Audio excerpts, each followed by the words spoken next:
Welcome back to Independent Underground Radio Live. And as we spoke about in the lead-in, we're going to be talking about HPVs and also natural birth control methods. Yes, I mean, some people do not want to get involved with the pharmaceutical industry. And so this is basically another option for people to use that can still be providing and eliminate unwanted pregnancies, untimely pregnancies. So we're going to be talking about that, but we're really going to be talking about the HPVs and particularly Gardasil. And with that, I am so happy to welcome on to my show today, Robin LaCrosse. Ms. LaCrosse is a holistic health practitioner who specializes in women's reproductive health. She has been teaching natural birth control methods for over 25 years because she's passionate about making sure every young woman knows and understands her body and her cycle. Robin's mission is to reduce unintended pregnancies and the spread of STDs in the world by changing the way that mothers talk to their children about growing up, sex, and staying safe. Robin is the founder of the HPV Education Project, and it is to raise awareness about the virus and new advances in HPV testing and holistic methods of providing cervical health. And so with that, I want to welcome on Robin to our show. Hi, Robin. How are you doing today? I'm doing great, Monica. Thank you so much for having me. It's a real pleasure to be here. And thank you so much. Yeah, thank you so much for coming on. And I know this is a topic that, we wanted to get into for a while, especially when it relates to, pharmaceutical drugs and how it affects women's health and other methods that women can use in order to make sure that they maintain healthy bodies. So I'm very happy to have you on the show today, and thank you so much for coming on. I know I read a very brief bio on you. Did you want to expand that at all for our audience?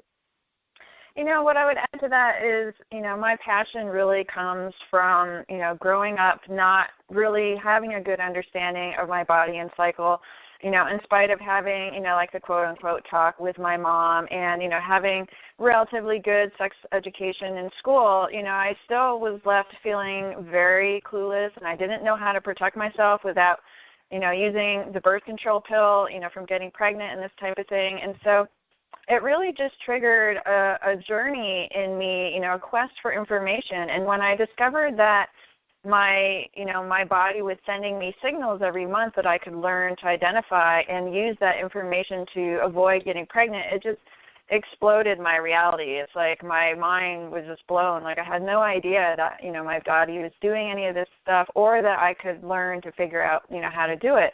And, so that's kind of what started my journey. And my interest in the human papillomavirus, again, came out of, personal necessity. I was, diagnosed with an abnormal pap smear and, was told I had this virus that I would keep for the rest of my life, and it was devastating. And, at that point in my life, I was really, exploring alternative medicine, like being, conscious about the types of things I was putting in my body, not wanting to use hormones, from the birth control pill.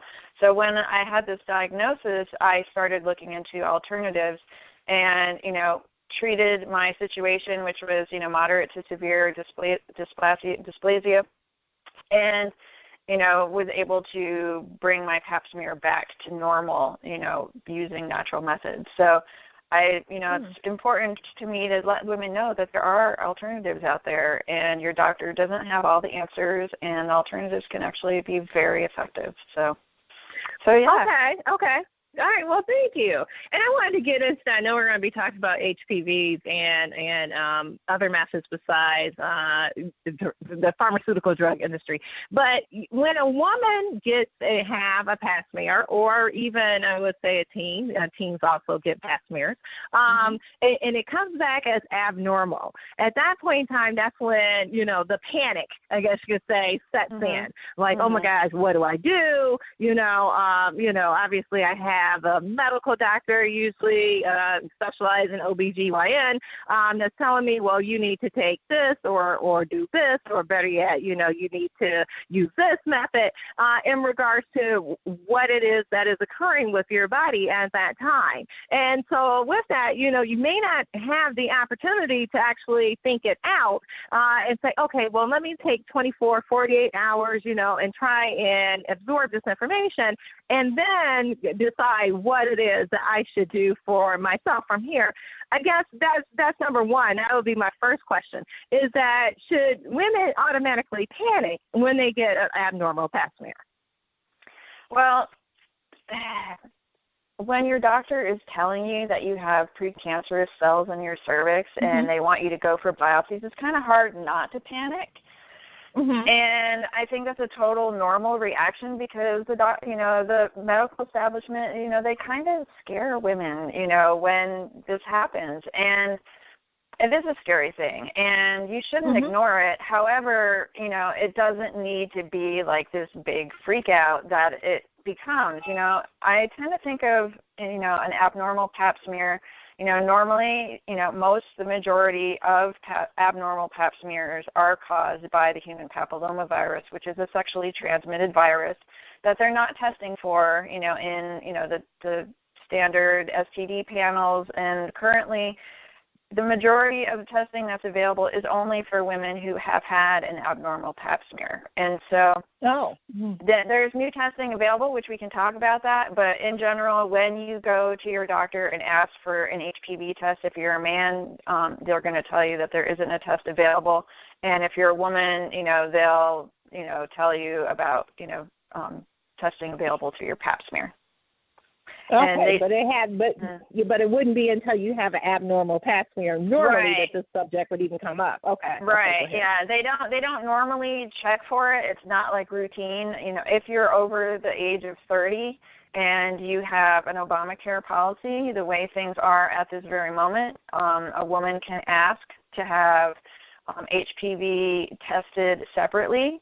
And it will be covered as part of her well woman exam. All that could change here, but at least at the moment, that's the way things are. And so unless you specifically ask for it and say, even if my pap smear is normal, can you tell them to check for it? And you have to be very specific because the standard is, we don't check that unless there's a problem and a lot of the reason for that is just because, they haven't had good testing available. And so the assumption is that everybody has it, everybody will get it.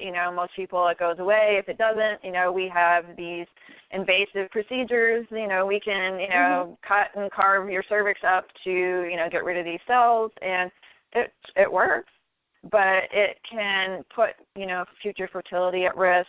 It can leave women with, lasting pain, pain with sex, these types of things. And so these treatments, while effective, they can also cause harm too. And a lot of women don't know going into these procedures that, she could come out the other end with, with pain with sex that doesn't go away, and these problems can endure for many years. And so it can be really traumatic when that happens.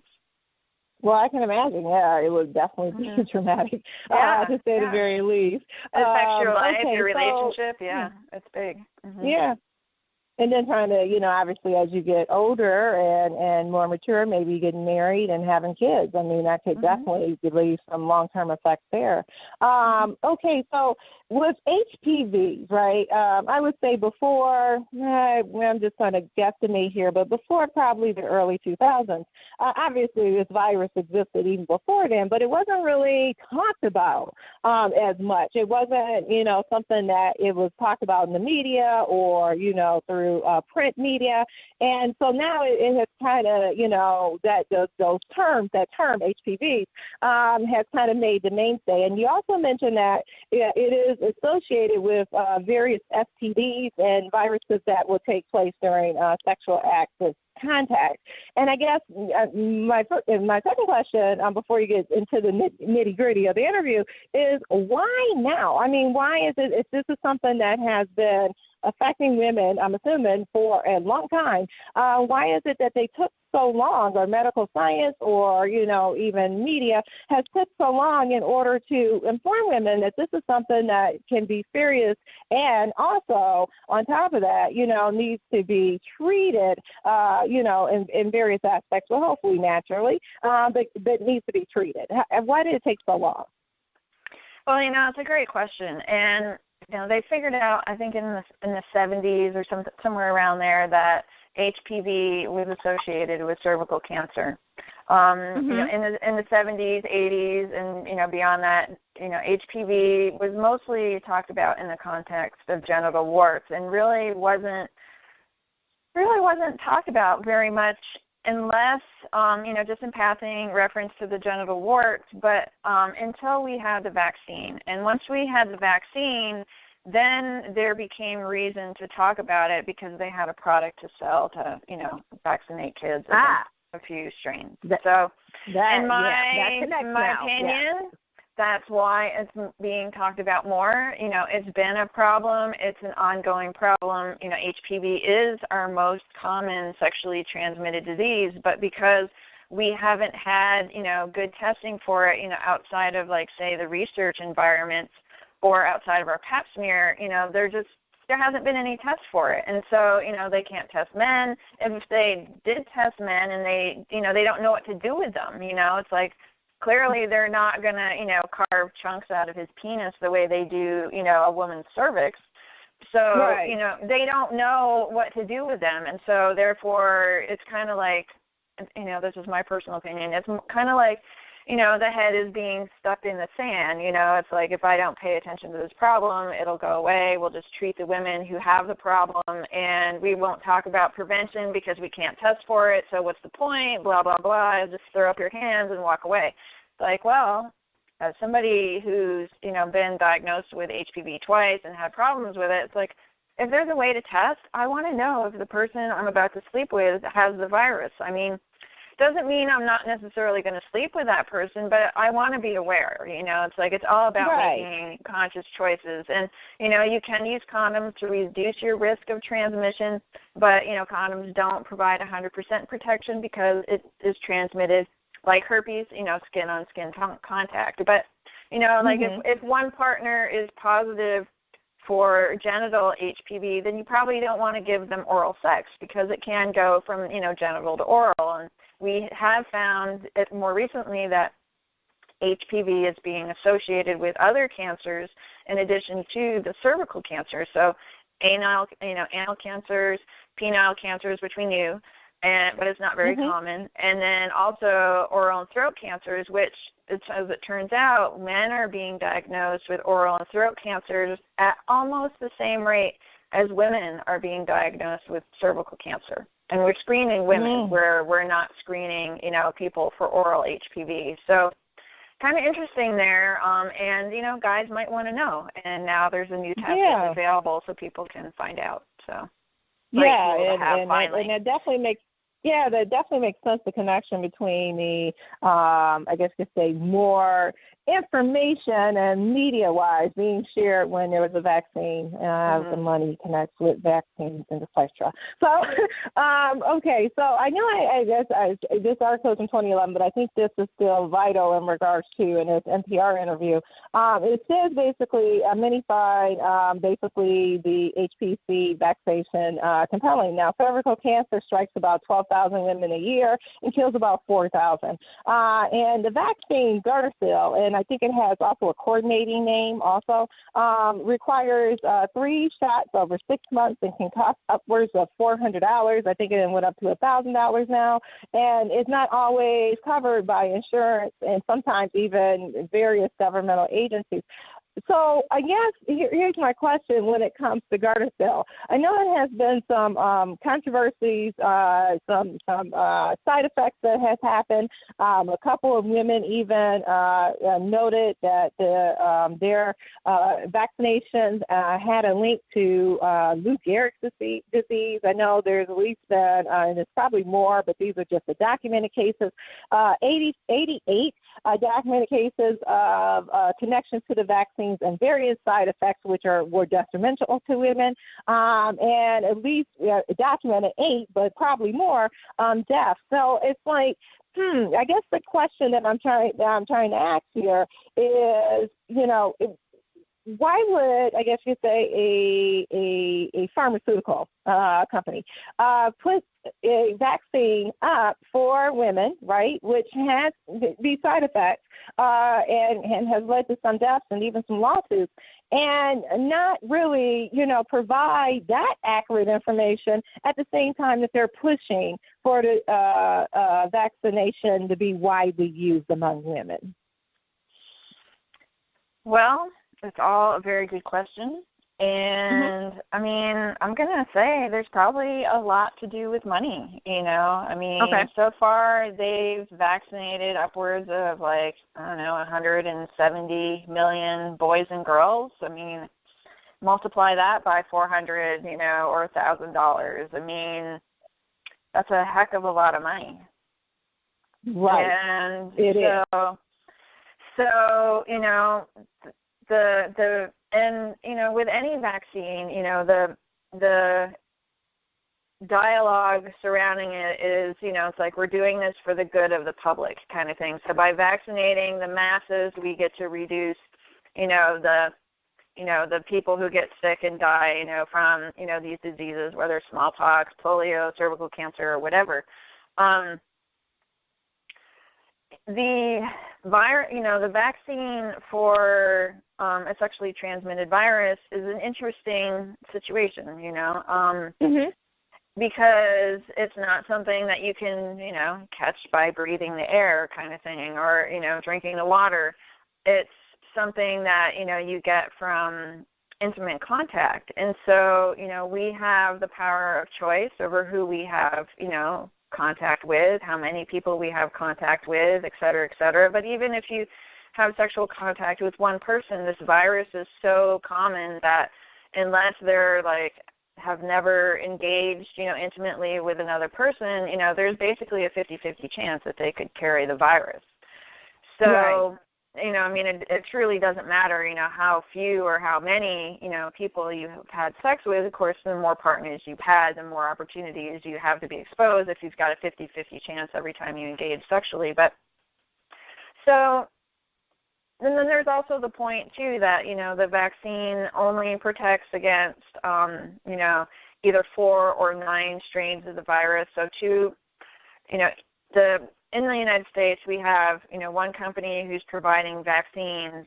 There's 2 companies in the world who do provide vaccines. One is Cervax, which used to be offered here in the United States, but is not anymore, and it vaccinates against HPV 16 and 18, which are the 2 that are most likely to cause HPV-related cancers. And that one is used widely in the world today still. Here in the United States, we have Gardasil, and we have Gardasil 4, which is the original Gardasil vaccine, which includes 16 and 18, and also 6 and 11. So those are the 2 that are most likely to cause genital warts. And now we have Gardasil 9, which is those original 4 strains it protects against, plus 5 more. Now, it's also important to realize that if you're, vaccinating to prevent, cancer, that there's about 14 or 16 and different strains of the HPV virus that are considered high risk. And so high risk meaning that they increase your chances of progressing to cancer at some point. Some go faster than others, but the point is that they've been associated with, HPV-related cancers. So the vaccines don't provide 100% protection. And neither do condoms. So what do? It's a great question. I don't know that I agree with, states making it mandatory. I think, parents should have the ability to decide whether or not they want to vaccinate their kids against this.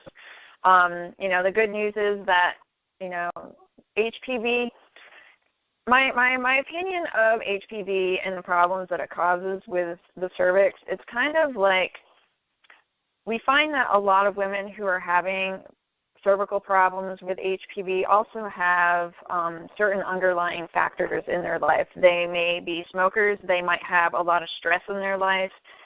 There may be, poor nutrition. There's some sort of underlying issue that's causing, the immune system to be weak.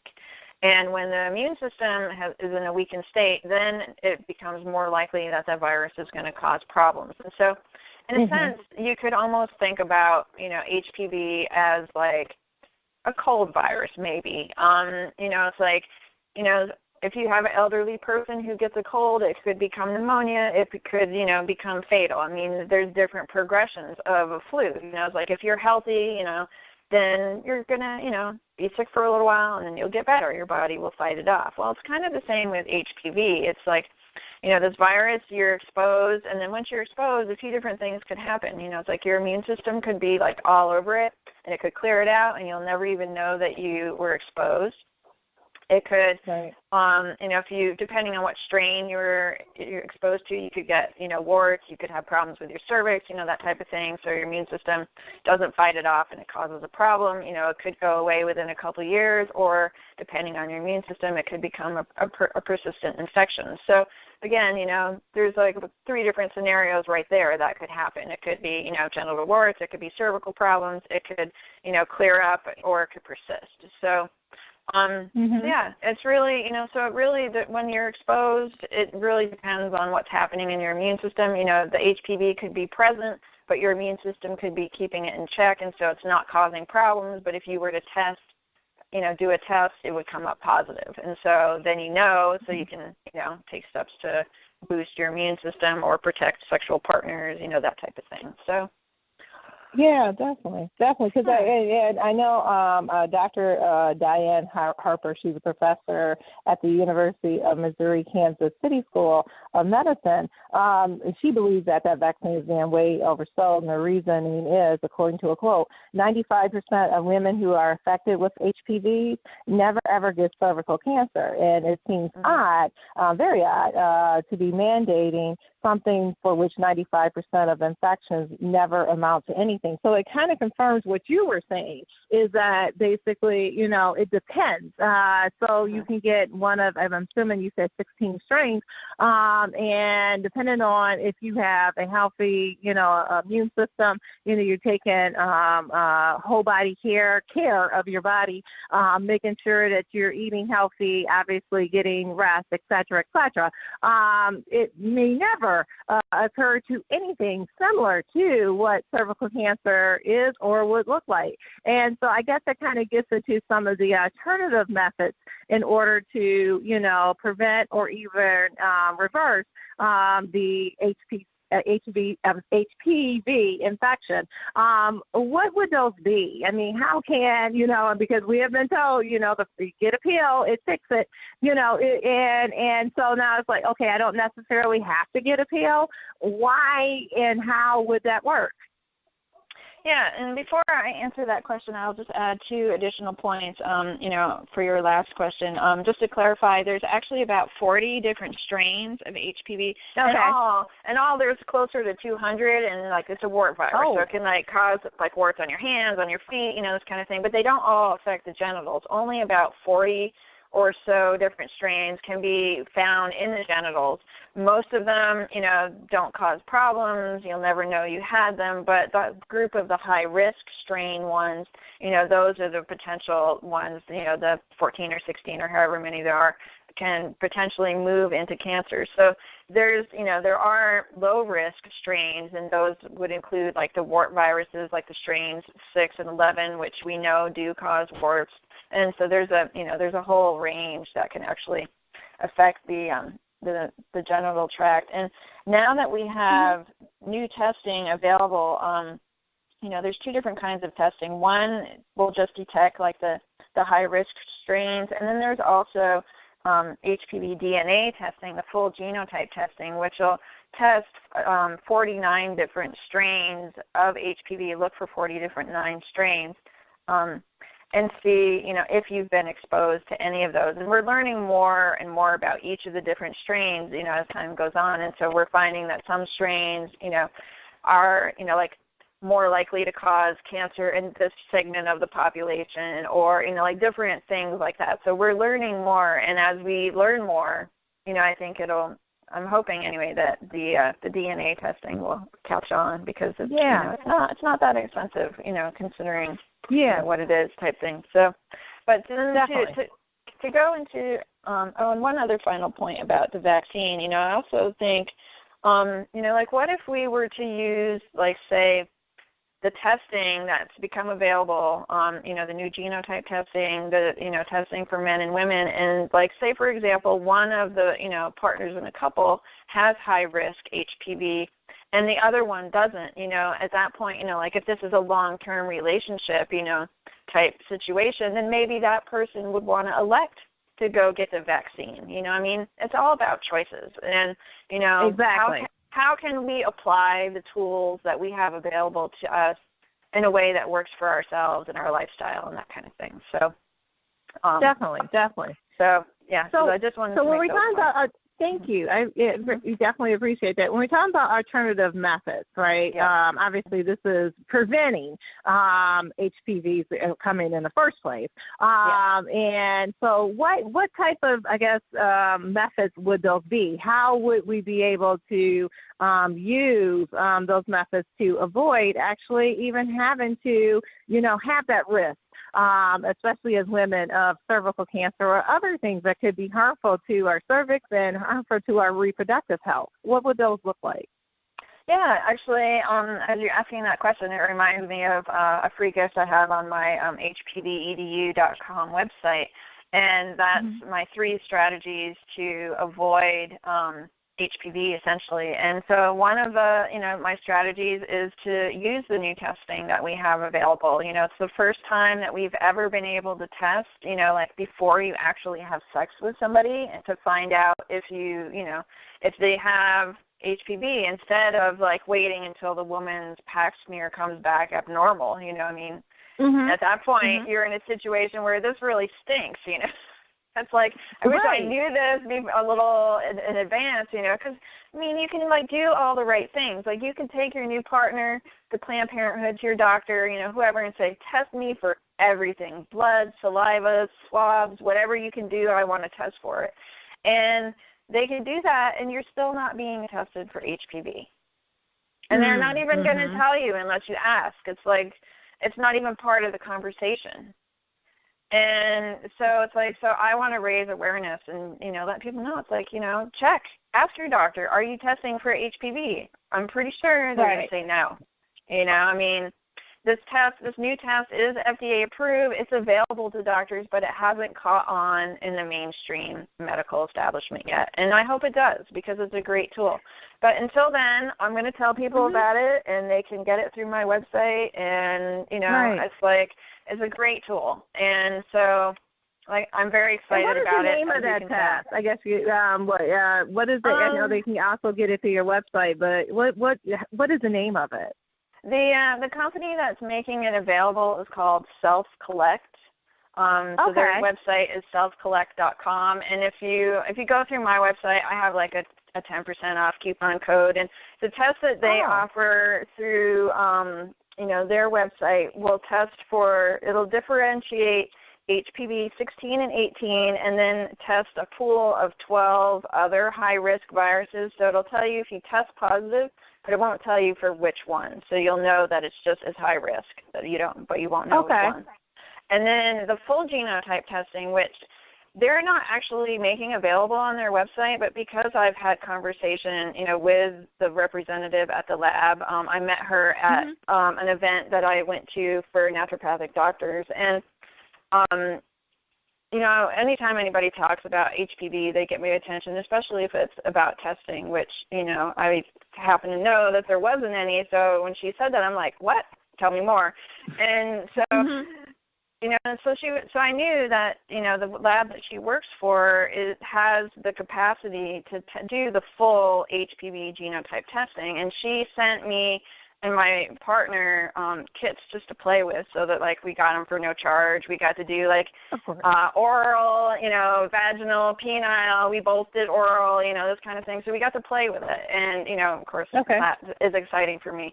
And so knowing that they had this available, and when I discovered it wasn't available on their website, I asked her, what if my clients want this information? Can they get it through me? Can we set something up? And so she went back to talk to the people at the lab, and she's like, yeah, we can do that. This is how much it'll cost. Would you like me to create an order for them? And I said, why, thank you. That sounds wonderful. Wow, how simple that was. Yeah. So I'm like, thank you very much. So now, if people want like the full HPV genotype testing, I have access to that. I don't know of anybody else who's doing that. So, if somebody wants to have that done, again, I have info on my website. That's the hpvedu.com website. And, you can get tested. And so that has me very excited, of course, because I'm just a total geek about that. Right. And to answer your other question about, strategies to preventing, HPV and that kind of thing, the testing is like a huge advancement. Other things you can do is just talk about sexual history. If you have a male partner who's had somebody who had an abnormal pap smear in the past, then chances are they were exposed to HPV. Maybe they had it and exposed her. We don't know. We'll never know. But, anybody who's had a history, of any of their partners having an abnormal pap smear is going to be at increased risk for having HPV. So you can ask questions, find out about sexual history. You can use condoms. Female condoms provide extra protection because it covers more of the outside area instead of only just to the base of the penis. So female condoms do provide a little extra protection. So if somebody, has herpes or HPV, that's, good to know. And, so those are, 3 pretty easy, things that you could do. And effective. Yeah, it's really it's about the best you can do, and, we haven't been able to test until now, so now the testing is just like, it's like, oh, thank you, it's about time. It's about time. Yeah, you would think, considering that we're talking, women been on this earth for, since BC, so that's before Christ. And that's our most common I'm glad that we're finally getting to this point now, Exactly. It's a good thing. Yeah, exactly. And,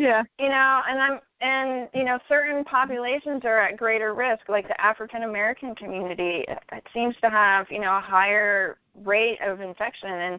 And the African American women who tend not to go for their pap smears tend to be the one who are getting diagnosed with, cervical cancer. So, if you haven't had your pap smear, please go and, have it done, If at least every couple years minimum, and if you've had a history of problems, go every year and stay on top of it, because while most HPV progresses slowly to cancer, some doesn't, and again, it's going to depend on your life, your lifestyle, how much stress you have, how good you take care of yourself, if you smoke, if you do drugs or drink, all that stuff, depresses your immune system. If you're a heavy sugar eater, sugar depresses your immune system. So, all these things, so just it's really important for your health to I definitely agree, especially with the, African American women that can deal. I'm saying women in general, but African American women can deal with different types of stress. Not only basically just stress in general, but economic stress, etc.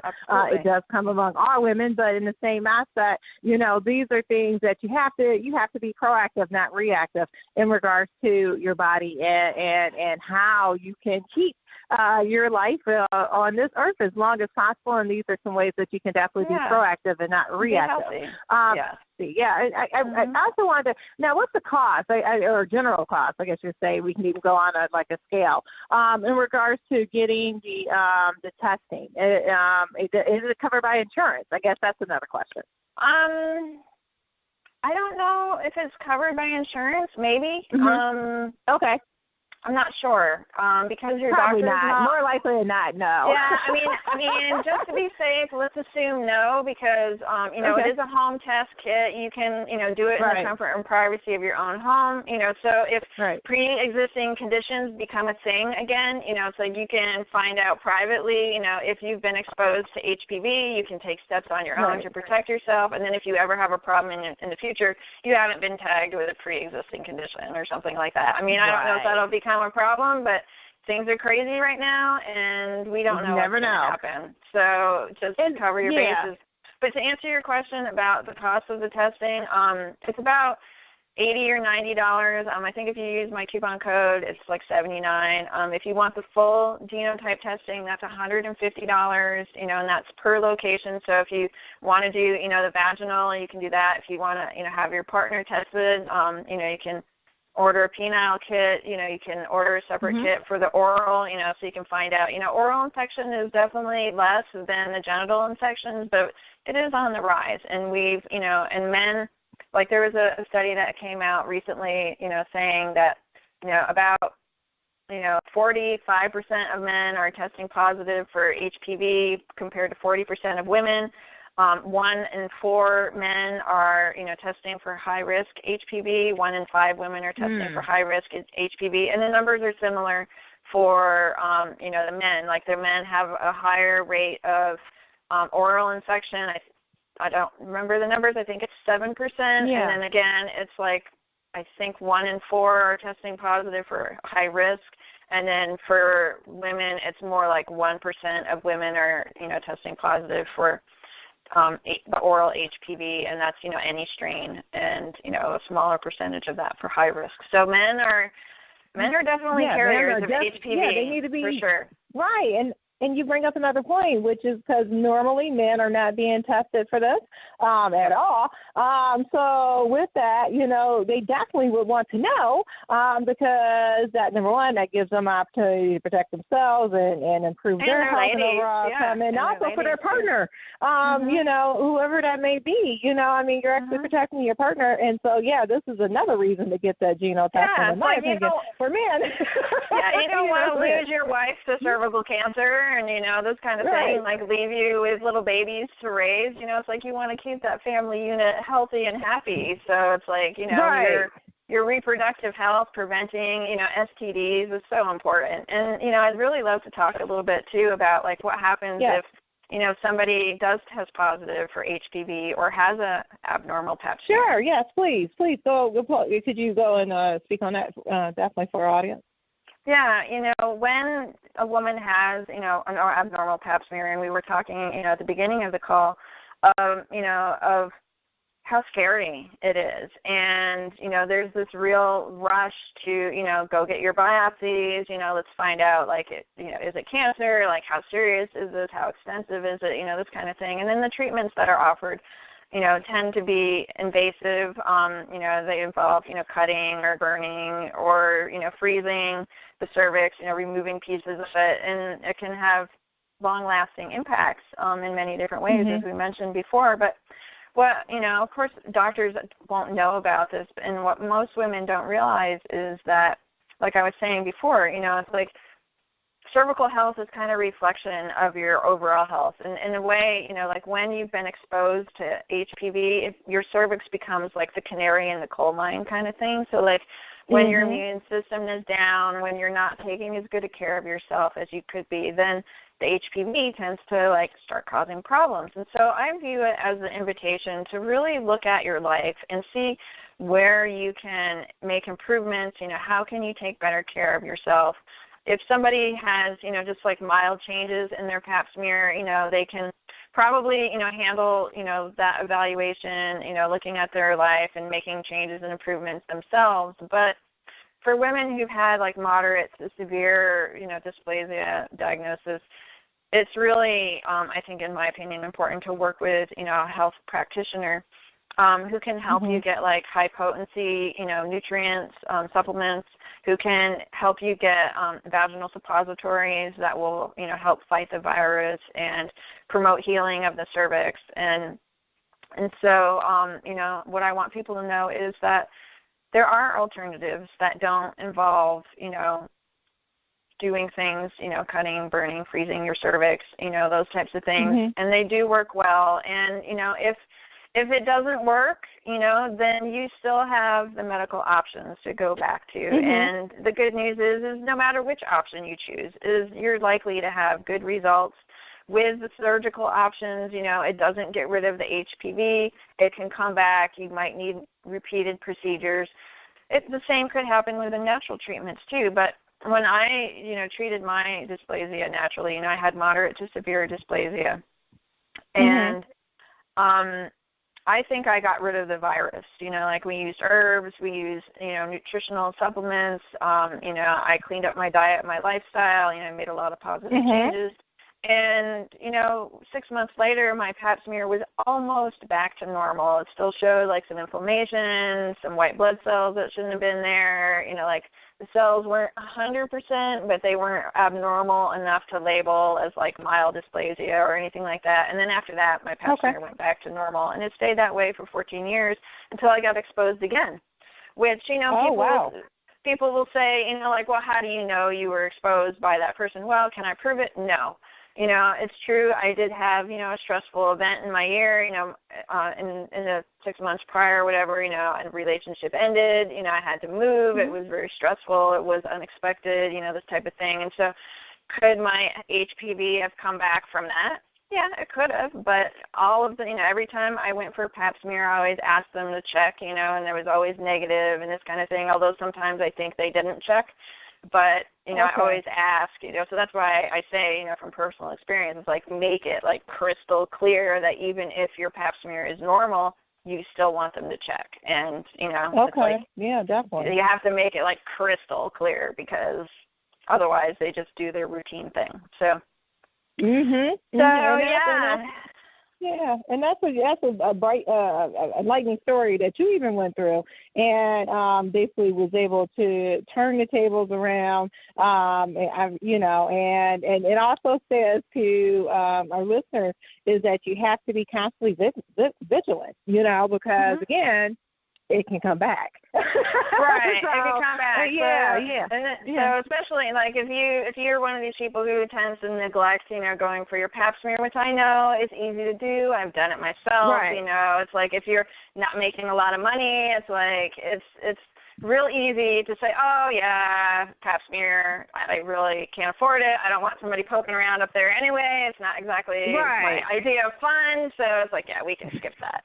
And, and that's where, unfortunately, that's where, we start running into problems is, because when you're not paying attention, and then especially like if you've had like a stressful event in your life, it's like that tends to be when it pops up. I know many women who have, like older women, too, like one in particular I'm thinking of, she's 60 years old. She hasn't been sexually active for many, many years. It's like, I don't remember if, like her husband passed away or she's divorced or they just didn't have sex anymore or what. I don't remember the details. But, it's like there was no reason for HPV to like pop up out of the blue, but yet there it was. And, so it can hide in your tissues, hopefully with this, new testing that's become more available, hopefully it will let us know, if we've actually cleared it or if it's just dormant, and so maybe we can answer some of these questions finally, because there is a lot of,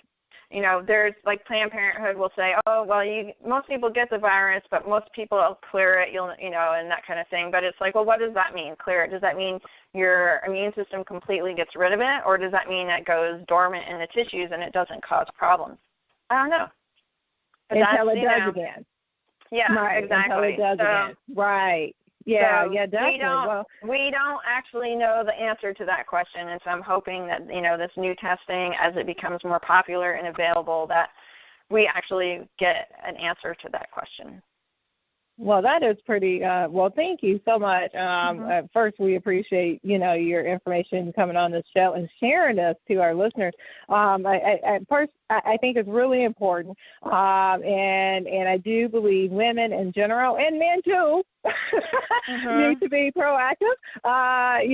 Don't just depend on the pharmaceutical industry afterwards, being reactive. Look at ways that you can protect your body and, obviously your long-term health before things things actually happen. And there's a couple of websites you provided to us. I wanted to make sure I give that out for our listeners if they do want to get into the geno testing and just making sure, again, that proactive nature, protecting yourself and protecting your body.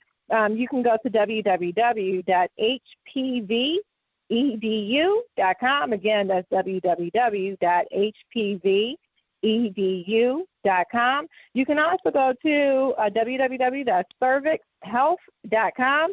Again, www.cervixhealth.com. If you want to go and follow Robin on Facebook, I would highly, suggest that you do so.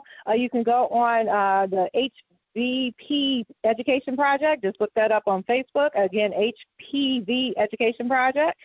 You can also go to Facebook and put in cervical health. That's another way you can follow Robin LaCrosse Facebook pages. And then could you give your information for Twitter for people that may want to follow you on Twitter? So for Twitter, you can follow me on Fertility Diva, and Diva is spelled DEVA.com. And then I'm also on Twitter as the HPV Education Project. I can't remember actually what that one is. I don't have it in front of me. What I have is the HPV Ed Project. You can go there. Also HPV Ed Project. That's Ed as in EDU Project. Right. Okay, so make sure that you follow Robin on those particular Twitter sites. I guess, and I wanted to wrap it up, and I wanted to put a quote that you have at the end of your bio here, is that your vision is to change the way we talk about girls, about growing up, sex, money, and relationships, and to reduce unintended pregnancies in the world, and to give all women the knowledge and tools and skills needed to create healthy relationships, financial abundances, and also the life of their dreams.